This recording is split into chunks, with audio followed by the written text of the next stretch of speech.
South ఆఫ్రికాతో జరిగిన టీ20 ప్రపంచ కప్ ఫైనల్ గురించి team India star all rounder Akshar Patel ఈ విధంగా చెప్పుకొచ్చాడు. నేను రాంగ్ టైంలో అవుట్ అయ్యాను. అది నేను చేసిన ఘోర తప్పిదం. నేను ఆ సమయంలో అప్రమత్తంగా లేను. దాంతో కీలక సమయంలో అవుట్ అవడంతో నాపై నాకే కోపం వచ్చింది. నేను హిట్టింగ్ చేయగా మరో ఎండులో ఉన్న విరాట్ కోహ్లీ ఆచితూచి ఆడాడు. దూకుడుగా ఆడి 3 ఓవర్లలో ఎక్కువ పరుగులు చేయాలనుకున్నాం.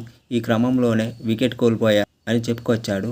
అలాగే హెన్రీ క్లాసెన్ ధాటికి ఒకే ఓవర్లో 24 పరుగులు ఇచ్చుకున్నాను. ఆ ఓవర్ పూర్తయిన తర్వాత 5 సెకండ్ల పాటు ఏం అర్థం కాలేదు.